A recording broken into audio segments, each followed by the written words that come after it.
In ready. Right, hello guys, and welcome to our review of the Ghost Monument, Doctor Who Series 11, Episode 2. Of course, I've got Ben Moss with me here, my good mate Ben. Yep, and he's got his headphones in, so hopefully I will go to the YouTube page and we'll see. So I'll hear you twice for a bit, so because just to test. I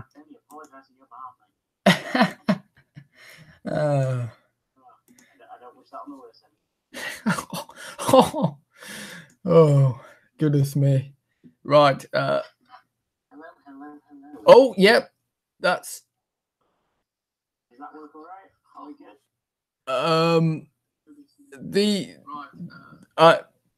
The audio is a bit tinny, but oh well, it'll have to do.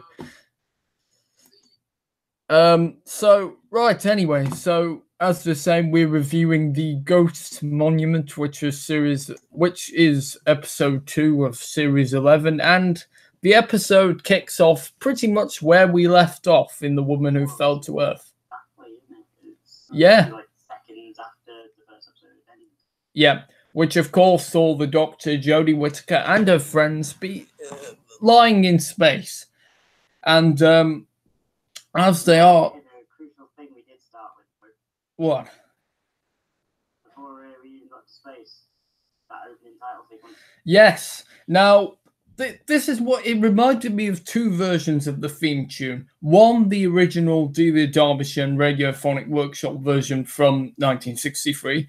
The other one, John Pertwee's second theme tune and Tom Baker's first theme tune. So I thought it was a mix of those two themes, and those drums really, really good. And Shagan Akinola, I still don't know if I've got his name right.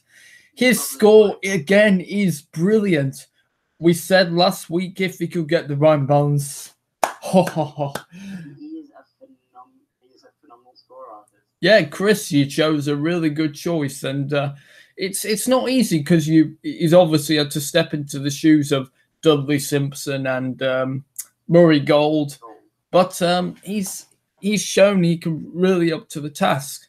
The thing I will say is the soundtrack is great for the episodes. The episodes, it suits them perfectly.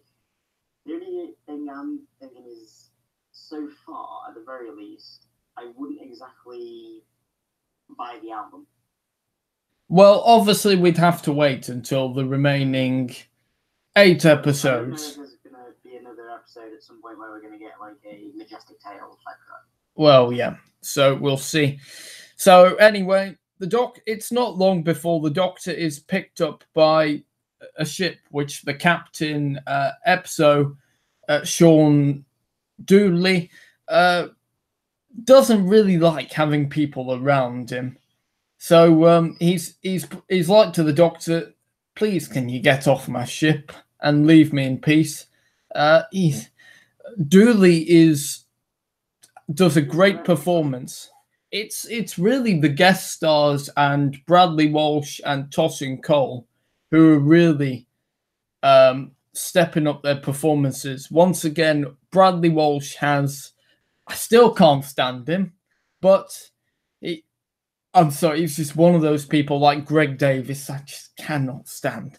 Anyway, Bradley Walsh has proved he's not just a comic actor, he can really do the serious moments as well. And Tosin Cole is fantastic. Yaz, unfortunately, she's sort of in the background, but, every companion has had their story, so we'll have to wait and see, I'm sure. But Chris is doing a really good job. And yeah, I think Doctor Who's in safe hands, I think, with Chris Chibnall at the helm. Reminding me a lot of, obviously there's a very different tone and a very different style. But it's reminding me a lot of Series 5 in the sense of how that started, one episode on Earth, get all the characters together, episode 2, straight into outer space antics. Well, that happened in series 1, mate, as well. Yeah, I was going to bring that up as well. That's happened in pretty much every series of New Who. I don't know that some, how do I say it? It's like some series they've had that that episode 2's sometimes come across as a bit lackluster, or sometimes it's been a bit slower. But where Eccleston and in his first 2 episodes, and so that's it. Yeah. It's rapid fire. This is Doctor Who. Unapologetically, this is the show. Love it or hate it. Yes. I really like that about it. Yes, it's well, the first 2 episodes have definitely been good. Yes, so we have Sean Dooley episode, and then we have his sort of colleague, Armstrong, played by Susan Lynch. Now, I never heard of Susan Lynch, but what she did, her and Sean Dooley as guest stars, they were brilliant for their characters. They were really, really, really good at the job they did. Yeah, and oh, sorry, and what I did like was Armstrong could relate to the Doctor. They've both been on the run from their people. Their planets have faced sort of destruction, and they could really relate to each other, which I really, really liked very much. I'd love to see more of that, to be honest, because I'd say it's a great dynamic having this sort of side character, but having her so integral to the sort of the same emotions that the Doctor's been through. Yes. I would have liked to have seen more of that, to be honest. Yeah. Now, they're separated because Whittaker and Mandeep Gill are on one ship, Bradley Walsh and Tosin Cole are on the other. And then they sort of crash land. In fact, this reminded me of the in the Caves of Androzani when Peter Davison's Doctor crash land. That's one of the best cliffhangers, by the way. The Caves of Androzani. Fantastic Who story, and that was the first one that Graham Harper, who directed so many episodes of the new series. Anyway, sorry, off topic. Well, it is Doctor Who, so I think you can count that as not off topic. It may have been a slight Easter egg for that episode, to be honest. Yeah, with the sandy, because obviously the Caves of Androzani, that was filmed in Lanzarote. That was the planet scene. So it's one of the best episodes of Classic Who. Yeah, definitely. And the best regenerations. Just, yeah, brilliant.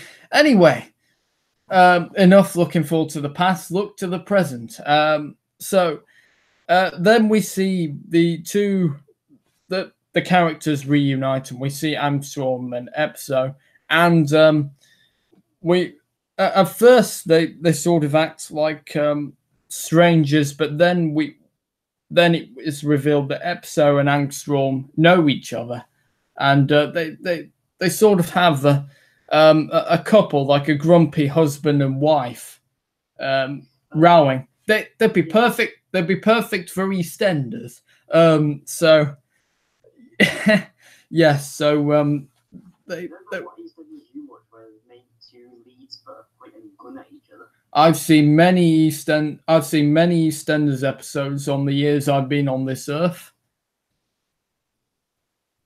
Oh, I sound like a 70-year-old, don't I? Saying things like that. I'm older than you, so be careful, Anyway, right, moving on. So they go and meet Art Malik. His character. Oh, I've forgotten his character's name. The hologram man. Well, he's sort of like the leader of sort of what we find out is this great intergalactic race. Yes. Now, it's like a review perfectly said, it's a glorified cameo. It's a shame we don't get to see much of his backstory. But nevertheless, Art Malik, I didn't really know who he was, but he's been in Morph, he's been in lots of British dramas. So I think since because I really wasn't a fan of him, then I thought he was good. But if you're an Art Malik fan thinking that he have a big part in this episode, you're going to be disappointed. However, you're not going to be disappointed with the scenes he does have. Yes. The scenes he does have are brilliant. perfect comedy. Yes, and so then it's explained that the concept that is the ghost monument, and it's sort of Angstrom and Epso explained that they're competitors in a race, the race of the 5 galaxies, I think.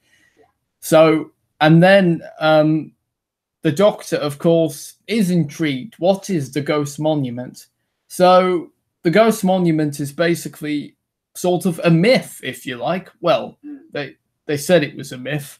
It's sort of been this sort of monument, if you like. Yeah. It keeps appearing and disappearing, and it has done for over 1,000 years. Yeah. And then we see a holographic map, which the Doctor explains to Art Malik's character that her ship has been lost, and then we see a hologram that the Ghost Monument is the TARDIS, which I have to admit I was very disappointed because I wanted to be finding the TARDIS as the series arc, the whole series, and then in the series finale we find the TARDIS. That's what I really wanted. I don't know. I'm on two minds of that. Like on one hand, yeah, it would have been nice to have a full series with the whole goal being the Doctor trying to find the TARDIS. Yeah, I mean, she could manage on Bessie. Or mind you, that might be in the scrap heap by now at Unit HQ. I mean, there's probably a few Bessie Mark III somewhere. Yeah, or Mark 13 maybe. Hey. Yeah. I don't know. I did, but although I would have liked that as a series arc, I've got to admit, the second we did see the TARDIS on the hologram, I was a bit like, yay. Yes. So, unfortunately, this episode seemed very rushed. If you were going to make a 2-hour feature film that you would see at the cinema, it would work really, really well. I mean, they could have done it for the 5th Indiana Jones film. I think that would have been really amazing. I think, to be honest, get rid of a lot of the sand, put a bit of snow there, it'd be a great Christmas special. Good agree. Yeah, I suppose so. And then Santa could deliver the TARDIS out of his sleigh.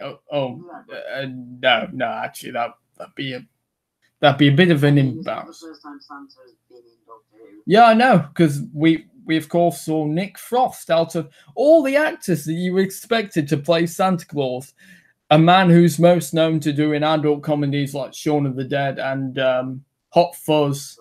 Yeah, starring fellow guest stars Simon Pegg and Timothy Dalton in Hot Fuzz as well. Rassilon and the editor.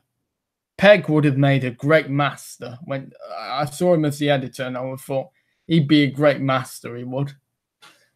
I think he would have been a bit of a sort of the Matt Smith masters, though. Yeah, he would have been a bit too comedic. With the master, you always have to be comedy sometimes, but you have to be sort of not madman because Johnson was too mad in the end of time. I didn't think it was that much. Well, not for Christmas Day. They could have toned down a bit. Anyway, sorry, going back to the past. Anyway, back to the present, and basically the rules are they can only allow two competitors. But who says the Doctor follows the rules? So she does. And anyway, he's just a hologram, so she really wouldn't take him very seriously anyway. Right, do you want to say what comes next? After they all set off, it's the first sort of, well, actually, just before they set off, we get a nice little moment with the Doctor and the 3 companions, where we get this nice little touching moment where she's like, she realizes that she's more or less like almost dragged them there against their will. Yeah. And they brought them into that space. They have this nice little touching scene where she's like saying, don't worry, I will. Yes. I will get you home. And it's a very nice and very doctory sort of talk, really. Yeah. Doctory, I love that word. You've created a new word that can go into the dictionary. There you go, dictionary voice. New word for it. The team sort of like set off searching after Epso and Angstrom. Yeah. Angstrom. You made it sound like she was named after a beer. I thought you said Amstel then. That's an Austrian beer, mate. Although that would be very, very funny. Yes, they go and find this boat to cross a massive bed of water, which is very in the style of Doctor Who. It's got like microscopic organisms which will eat the flesh apart. It is Doctor Who, which lovely. Which is a bit cute. And yeah, we follow that up with a nice little nod to the Third Doctor in Volution Aikido. Ah, yes, of course. And Capaldi's Doctor used that as well, most notably in World Enough and Time. I still love that line. I thought you needed forearms. Oh, yeah. Yeah. Yeah. Nice little nod there, and we get also another nice little small moment with Graham and Wayne. Yeah, which they talk about, obviously. Grace, what would she have done if she was here, basically? Yeah, and it's nice that they've not brushed it under the carpet. They've still mentioned it, but not. You don't want it to dominate, but you just want to get the right balance right. So, credit to Chibnall's writing. Yeah, very much in credit, because a lot of other writers of other type shows could have just like, yeah, let's not deal with that. Yeah. It's nice that we had this nice little moment to focus on. They still are in mourning. It's still. Yeah. Yeah, definitely. Which is right. Definitely. And together they actually work together to basically rebuild a solar engine, which kudos for well done somehow managing to do that. Not the first time on an alien craft. Yeah. And we get a small bit of character development with Yaz. Yeah, tiny bit. She mentions how her family annoying, but she actually misses her family. But that's the only bit we really get. But I expect Chibnall will delve into that as the series goes on. Yeah, it is kind of annoying because, like... Well, look, it's the first 2 episodes, mate. Exactly, but, like, I think a lot of other people... yet again, write in the comments if you want this too. If a lot of people thought that after episode 1, which mainly focused on Ryan and Graham, and obviously Grace, obviously Yaz was put to the side a bit. A lot of people were thinking that once episode 2 started, that was going to get a little bit more on Yaz. Ah, yeah. A little bit more. Okay. Sadly, that wasn't the case, but no, it's nothing to complain about. It's just one of those. I would have liked to see that in episode 2. Well, I personally think episode 5, I think, would be the right time to do that. Yeah, well, as long as they do it at some point, because and if they do it right as well. But listen, I do have confidence in Chris Chibnall. I think he's freshened the show up, and I'm glad Stephen Moffat has got his backside out of here.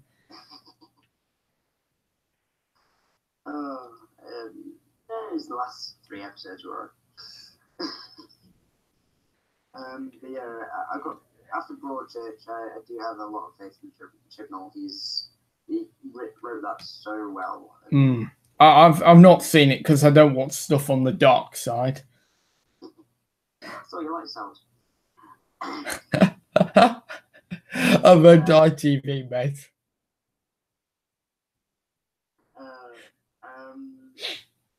So yeah, and yeah, they get the boat running, and we then get a bit of.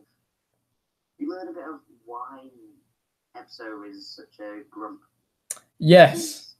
That's a very dark story, actually. Like, I kind of worry about Chris Chibnall if he came up with this off his own head.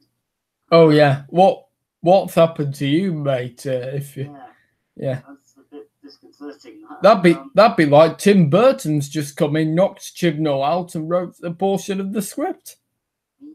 It wouldn't surprise me. It is more in keeping, to be honest. Yeah, that's why I can't stand these films. I like to turn the light on. The Nightmare Before Christmas is a classic. But yeah, the episode talks about like he was stuck. Either he climbed or he got stuck in a tree, and his mother told him to jump. Yeah. He jumped, and his mother walked away. Nice. And I mean, the nice bit of comedy I did notice there was how the second he finished telling that story, all the people on set went, "What?" Oh yeah. nice knowing your mother.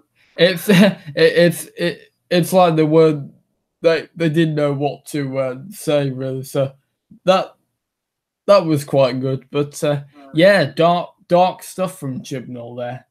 Yeah, that was quite but yeah, but I mean, it definitely gave good reasoning for why Epso is a bit of a douche. That's the kind of word, because we're not at the watershed yet. So anyway, not long after that, Angstrom basically tells the story to the Doctor, and this is what I really liked. They have so much in common. The Doctor, of course, ran away from his people in search for, well, freedom, really, and adventures. And Angstrom, she is on the run, but her planet is not exactly in the best hands. So she ran off and went for adventures on her own. So I really liked that the Doctor could relate to Angstrom, and Angstrom could relate to the Doctor. It was, they shared some really nice moments with each other. Yeah, and that was the best performance. Susan Lynch did a brilliant performance, but that was the part when she really hit the spot. Really, really solid. Definitely. Excuse me. So yeah, they arrive at the next location after getting across the perilous rivers. Yeah, it's like a Doctor Who version of the Krypton Factor and Total Wipeout. Yeah, there you go. Yeah.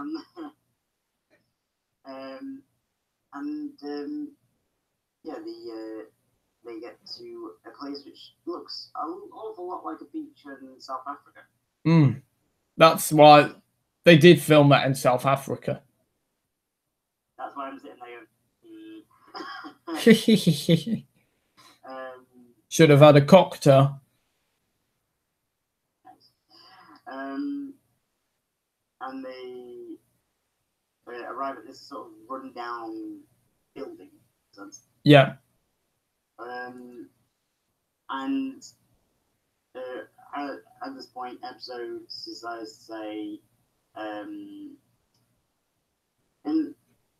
it starts foreshadowing future events, saying that he's got this special cigar, which, if you just click your fingers, yeah.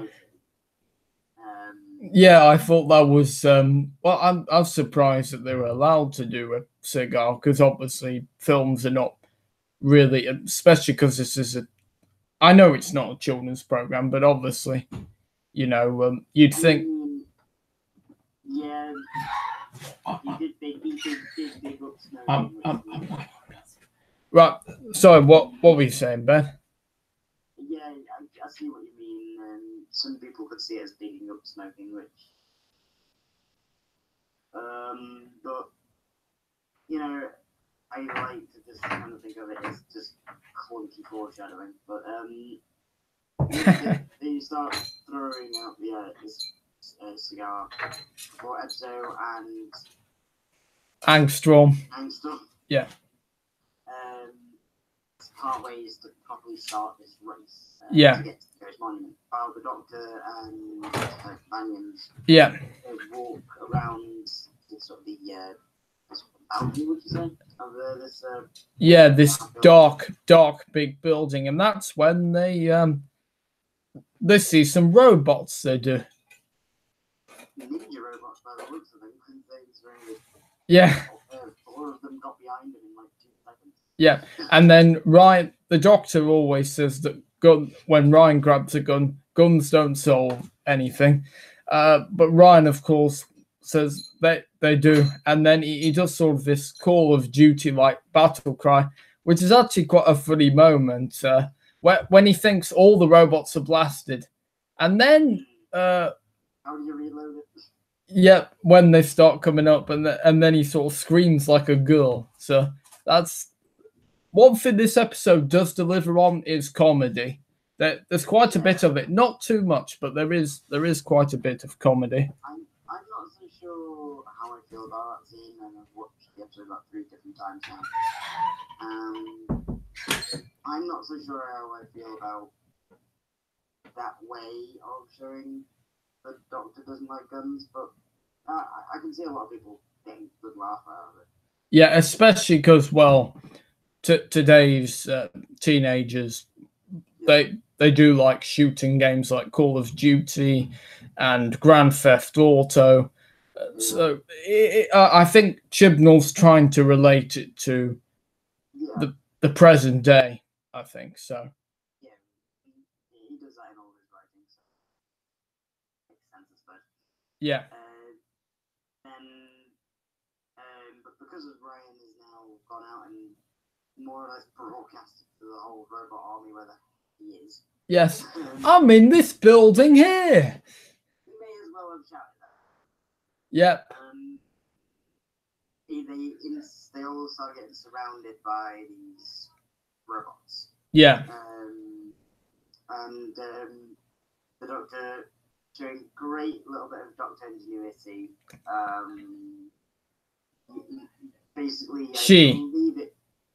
Yeah. So I thought you said he. It's a she.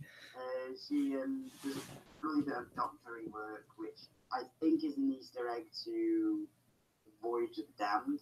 Oh yeah. Where she uses a bit on the droid's chest to give an electromagnetic burst. Oh, okay, yeah. It just reminded me a bit of Barrack London.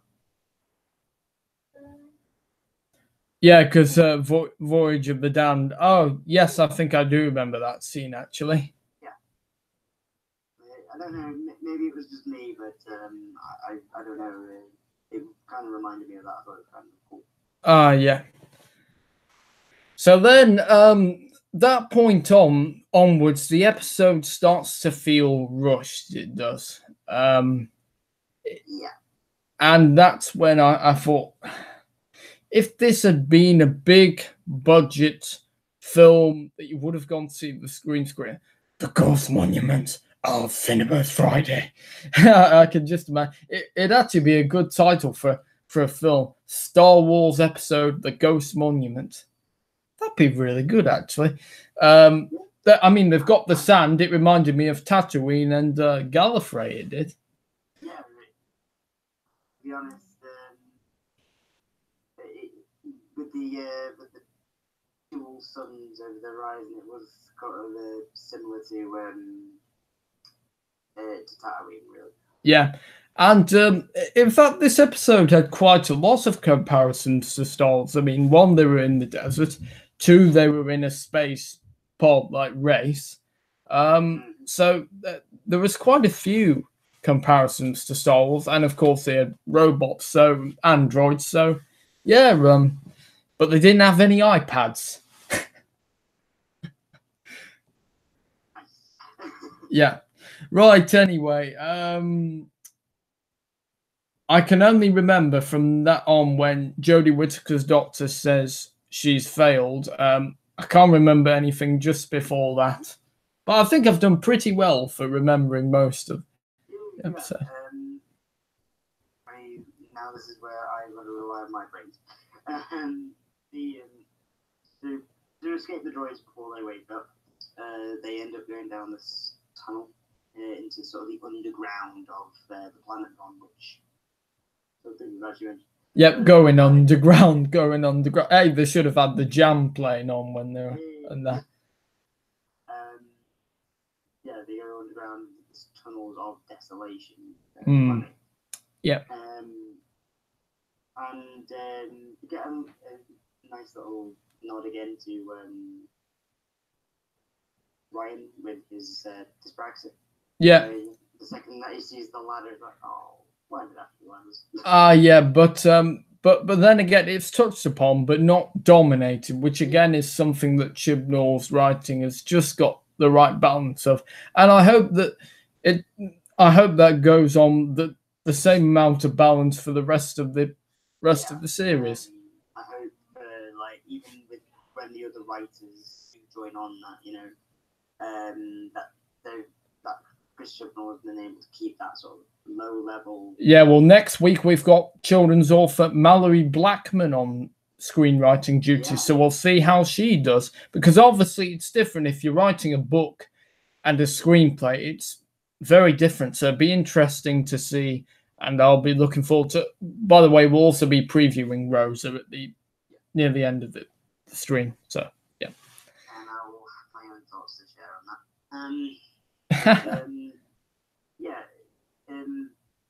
And we also get, straight after that, we get a nice little hint at maybe something between Yaz and Ryan developing, whether that be just really strong friendship or otherwise. Well, I think it'd be good not to have a romantic interest, because we've had it consistently because it sort of began in we never had it in Classic Who, did we? And then it was really well, I sort of count that in that. Yes, I suppose it is. Yeah, it all began really in the 1996 TV movie when the Doctor, Paul McGann, kisses Grace Holloway, Daphne Ashbrook. That's really what started it all. And then, of course, Christopher Eccleston and David Tennant and Matt Smith they played around with the idea, but it wasn't. Matt Smith, in fairness, did marry a psychopath. Yes, well, that's River Song for you. If you haven't seen that, spoilers.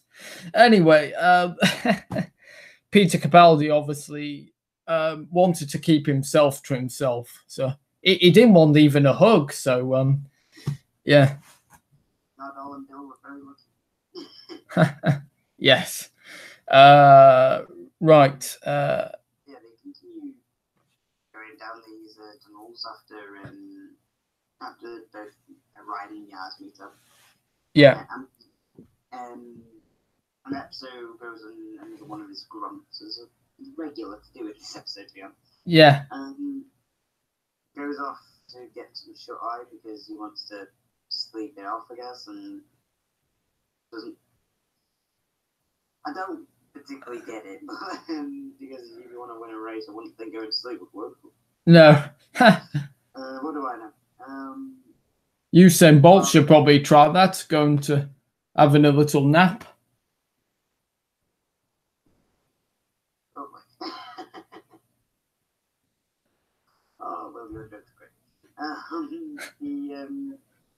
As episode goes to get a nap, the Doctor ends up going through this laboratory, this rundown lab, which is just perfectly creepy and spooky. And yeah. Very Doctor Who's very, very much like it. It's it's very clear that it's someone who loves Doctor Who writing the story. Yeah. And she finds these markings on the ground in this massive circle. Mm.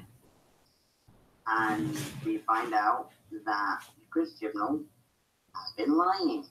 Well, we can't say that. We're only 2 episodes in, but I know what you're about to say.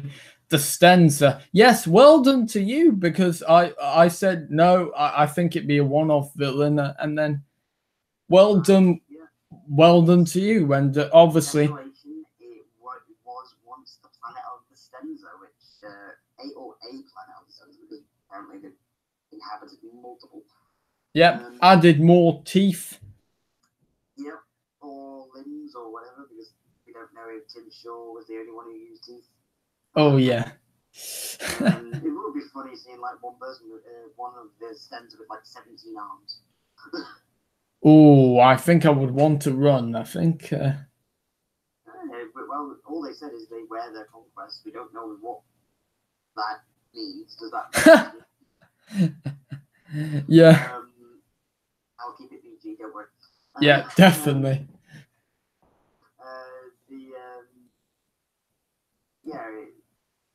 So perhaps what there. I mean, I am saying perhaps because obviously we don't know yet, but it seems like the Stenza are sort of one of the key links that Chibnall is building up, and I think that means that possibly this season we are going to have an arc. Well, maybe, but like we're saying, we're in 2 episodes in, so yeah, who knows? I think if we get a third hint at the Stenza, then I think it's more and less confirmed. Yeah. Now, what is also interesting is when the sort of they are the Stenza, aren't they? Those fishy, ribbony things. Rags. Yeah. Well, actually, I believe they're called the Remnants. Yes, they are. Yes, they are the Remnants. Yeah, and they say to the Doctor, "I see the timeless child." What is the timeless child? That's another thing which might possibly be Chris Chibnall's other thing that he's lying about, in the sense of no season arcs. Yeah, again, we can't tell, but the timeless child, the child who struggles to tell the time, maybe. Oh God, that means I'm the timeless child. Anyone who knows me now is just nodding yes.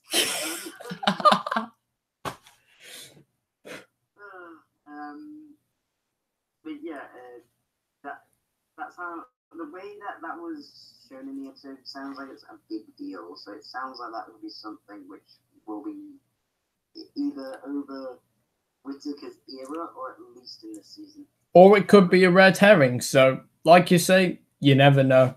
But yeah, it did sound like particularly when the Doctor was told his song was ending. That was first mentioned in the Planet of the Ood, and I think David Tennant had already announced his departure, because I remember it was 2008. I was in the car, I'd just come back from the Blackpool Illuminations, and Tennant was turning them on. And Chris Evans on his Radio 2 Drive Time show said that David Tennant was leaving Doctor Who. So possibly, I think the Planet of the Ood, that was why that was aired shortly after Tennant made the announcement. Yeah, it would be interesting to see if like the Timeless Child is something which links into what will make the 13th Doctor regenerate. I think that would be really interesting. Whoa, steady on! What's she done to hurt you? No, it's really like, let's say we have her for 3 years. Yeah. I think 3 years is the perfect amount, because it's not too long, not too short, I think. I think it would be interesting, something built up for 3 years. Yes. Which has secretly been what's going to kill her, which I think would be a really interesting concept, actually. Yeah, and in fact, I mentioned when I reviewed when I did my own review of the Ghost Monument, that I think Whittaker's personality has shown that when she does regenerate, she's not going to be kicking and screaming. Put your teeth in, William. She's going to be. She's not going to be kicking and kicking and screaming. There we go. Christopher Eccleston, who, well, because he knew the horrors of the Time War, I think he was prepared to let himself go. He was. Yeah. But I think Whittaker will also be that type of person, because I think she's so full of life, so full of joy, most of the time, let's say. Yeah. I think when she does finally go, she's just going to smile and just go, brilliant. Yeah. That'd be a little nod to her first moment in, of course, Twice Upon a Time. So, but anyway, we'll see that if it does in 3 years. That will be in 2021. Yep. Yeah. So we'll see then if she's still in the TARDIS. But anyway, don't wish your life away. So then,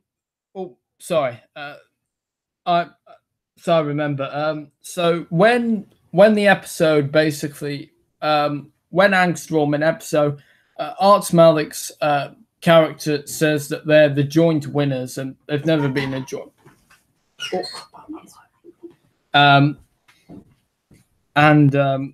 They're joint winners of the race, and they've never had a joint winners in the race. But then the Doctor basically has her powers of persuasion, and she convinces Art Malik's character that they should have. I mean, I think it was Edzo who convinced him more, saying, both of us are going to win, or I'm going to find you. Oh, yes, you're right. That was more or less the PG version of Taken.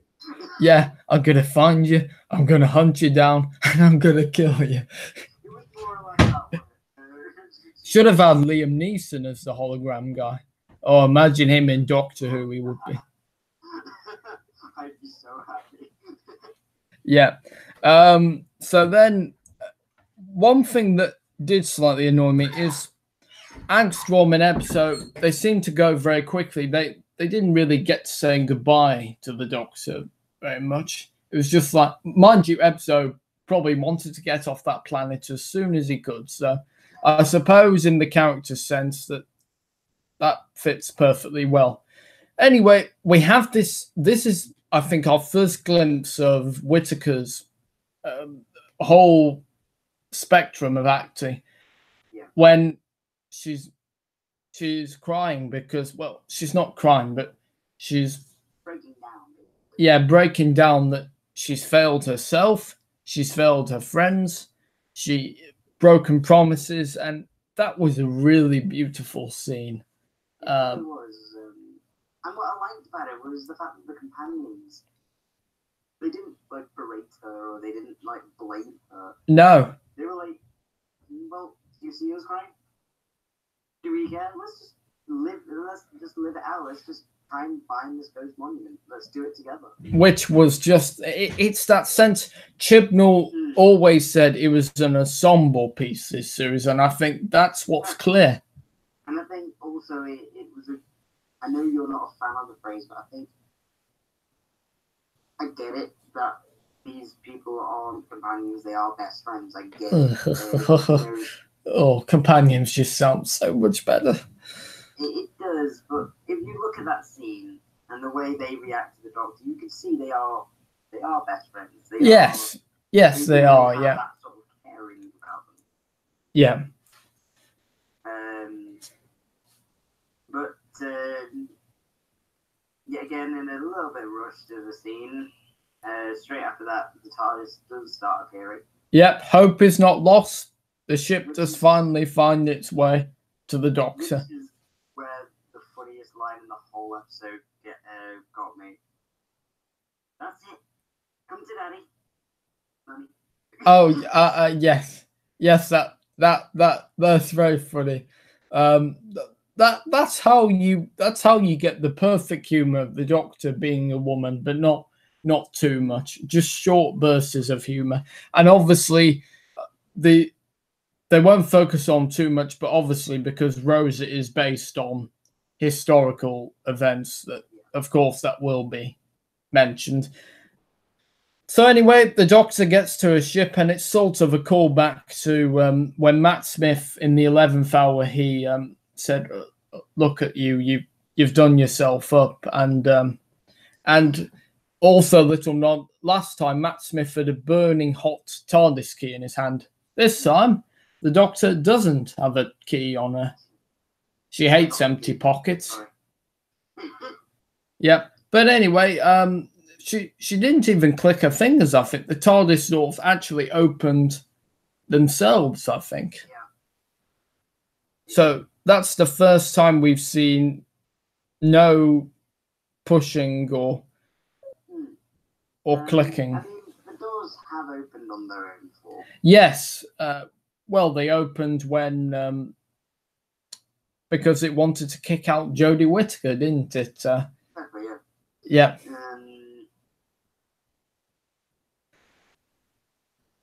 yeah.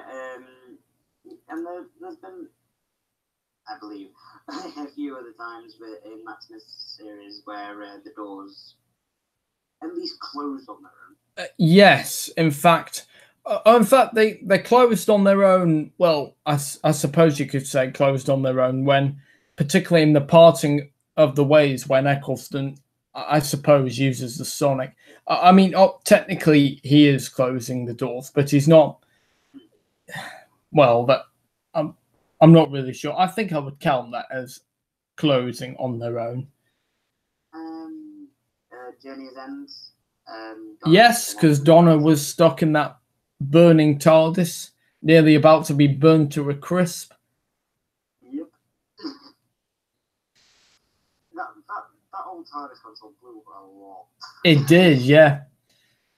But talking of the TARDIS and the TARDIS interior. Yes, the moment we've all been waiting for, we see the new TARDIS, and to me, no offense to Oral Wen Jones, who takes over from Edward Thomas, the TARDIS looks like a merge of McGann's TARDIS from the TV movie, Eccleston and Tennant's Coral TARDIS interior room, and someone's been to the skip and merged these all together. With some Stenza crystals. Yeah, obviously they must really love this. Well, they picked our tooth out. It's time to pay back and take a piece from them. So, yeah, there's definitely elements of the new TARDIS that I like, but I don't know. It doesn't make much sense to me. Like the crystal at the end of the screwdriver makes sense. It does, because that's what powers it. Yeah, it Stenza technology, which is incorporated with melted spoons.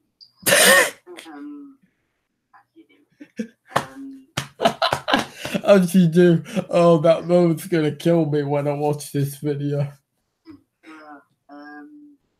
So that makes a lot of sense, but the TARDIS looking like Stenza technology doesn't make any sense to me. No, and I think it's looking too dark, because the Capaldi TARDIS got the lighting exactly right. It was dark, but there was enough light on. There was enough that it looked huge and grand.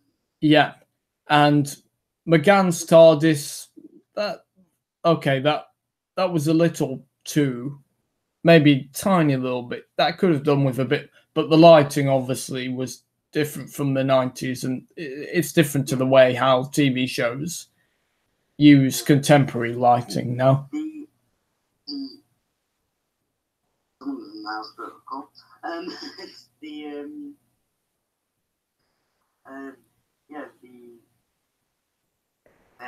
The actual TARDIS though, the other thing which looks a bit different, which I'm not so sure about, is it looks like the center column, the time rotor, it doesn't look like it goes up and down anymore. Yes, which basically that's been there for 55 years. So it looks moving parts now are like spinning things on this next to the time rotor in an hourglass. Yeah. Even though I do like that TARDIS as a crystal, it would make a good toy for Christmas. It would. And it would. And it's telling me a nightlight, that would be. It'd be good as a nightlight. Could you imagine? Yeah. It looks like it could work. The one thing I do love, though. Yeah. Custard cream dispenser. The what? Oh, custard cream. Yeah. Yes, that is so perfectly Doctor Who. Yes, I mean we've had fish fingers and custard, and you've had the replicator in Star Trek: The Next Generation. So. I bet Matt Smith would have had a Jammy Dodger dispenser if he could have. Yes, definitely. So that I just love the fact that when she takes off, she gets a custard cream dispenser. Yeah. That's brilliant. That's just. It is brilliant. Yeah. To me, the TARDIS, it's too dark. I think for me, they need to get. Yeah, sorry. They needed to brighten up the lighting a little bit. I think if they used more like lighter blues and whites, yeah, along with the crystalline effect, I think it would be a lot more effective. Yeah, and in fact, because it looks like the TARDIS had a power cut, it did a little bit. I mean, it did blow up. Well, yeah, I suppose. That's one hell of a power. And maybe she didn't want to pay the electricity bill, so 5 years old. Well, probably 3,005 years old, maybe by now. Yeah, she's probably older, either older or slightly younger than the Doctor.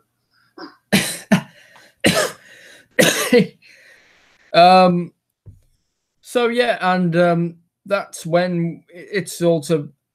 They don't say it's bigger on the inside, which I think because we're all a bit sick of that phrase. I think. But they changed it up a little bit by saying, "How do you get all this in it?" Yeah, it's like they've translated it into Northern, humor, which I really liked. So I respect that. yeah. So hi to Jake Smith. Hello, mates. Yeah, good to see you watching. Right, so Doctor Who is of course on this Sunday, and it's going to be Rosa. Yeah. Rosa. Oh, that is a good song. I think that's Toto. I think the same band who did Africa. Yeah, I think it is. It definitely sounds like them. Great 80s track. Yeah, right. Let me find the BBC. I'll just type Doctor Who in here. See, and we can Doctor Who. There we go. So basically, what we're doing is we'll preview next week's episode. Well, next week's on Sunday. Okay, so episode 3, this is Rosa, and it's in Montgomery, Alabama, 1955. Sweet Home Alabama. Yeah. No, because it's 55. Lynyrd Skynyrd. Well, that was in the 70s, mate. Oh, yeah, you're right. All Summer Long by Kid Rock. You know, the one who combined How Woo, Where Wolves of London and Sweet Home Alabama. That's a bit of sampling that's actually right, because those tunes you would have never thought that Warren Zevon and Lynyrd Skynyrd make a good track together. Yeah. Anyway, so Montgomery, Alabama, 1955, the Doctor and her friends find themselves in the deep south of America. As they encounter a seamstress by the name of Rosa Parks, they begin to wonder whether someone is attempting to change history. Ooh, sounds quite a an interesting episode, but obviously it could go into controversial. So prepare for the BBC complaints department to points of view. Probably, there'll be probably quite a few complaints. Yeah, you give your thoughts on what you think of the next episode. Yep. Yep. And because I will be watching it on, I plan to watch it on, I think Saturday. Oh no, I think I'll probably watch it Sunday, the 29th of October. Yeah. So, of course, starring in this episode, we've got the Doctor, Jodie Whittaker, Graham Bradley Walsh, Ryan Toshin Cole, Yasmin Khan, Mandeep Gill, and we've got Vinette Robinson as Rosa Parks, Joshua Burham as Crasco, never heard of him, Trevor White as James Blake, not to be confused with the singer of the same name. I can't stand pop music, but I do modern pop music, but I do know that name. Mr. Steele. Mr. Steele. That's an interesting name. Where's Mr. Aluminium? Richard Lotham. Waitress. That sounds a boring role. Jessica Claire Preddy. That's an interesting name. Police Officer Mason. So Yas could be going with another policeman. Gareth Marks, Raymond Parks, who is Rosa's husband, is played by actor David Rubin, who was in a few episodes of the children's TV show Play Days. Oh, that's one of my favorites on YouTube. It's the Play Bus. Da-na-na-na-na-na-na. Did you ever used to watch Play Days? Did you, with Y-Bird and Poppy and? I remember it very slightly. Yeah, and Martin Luther King. Ray Sese. Sese. Yeah, that's a great. Fred Gray. I can't pronounce his name. Ellis Griffin Jr. David Dukas. That's a great name. David Dukas. I won't say it like the guy from the X Factor, though, with Peter Dixon. Arthur. Oh, there's a king thrown into the mix. It's the best he can. It's the best he can do. If you don't get that joke, there was a film in the 1980s with Dudley Moore and Liza Minnelli and Christopher Cross, who did the song Sailing. He did The Best You Can Do from that film. That's another great 80s track. On writing duties, we've got Mallory Blackman, who is known for a children's book, Noughts and Crosses. So maybe she's played a few board games with Chibnall. Oh, God, there's so many jokes I've crammed into. What? Chibnall is writing this? Not another episode. 2 episodes is more than enough. God. You could be only co-writing, which means... No. I don't want him to co-write. I want him to wait until the 5th or 6th episode. Then he can come back and then the series finale. It's not your... Well, it is his series, but you're not meant to write every episode. Well, I managed to stop myself from going on to rants there. Mark Tom Deray. Doing his second acting. Directing. Should have gone to Specsavers. Series producer, of course, is Nikki Wilson, who actually gets her first credit in the opening credits. You have the series producer rather than at the beginning of the episode. And, of course, Matt Stevens and Chris Chibnall and executive producers. And next, the other episode is Arachnids in the UK. Another spider episode. So... Would this be the return of the spiders who killed the third Doctor? I don't think so. I'd be very surprised. But like I say, you never know. And we've got Chris Noth, who has been in Sex and the City. He's been in quite a lot of films. So they've actually got a big A-lister name. I've never heard of him because obviously I've never seen Sex in the City, and I only know Sarah Jessica Parker from that film. And it looks like we're going to find a lot more out with Yaz in episode 4. Yeah, well, we'll see. Right, guys. Thank you for watching, and we will be back on, I think, maybe Sunday. Yeah, or if not,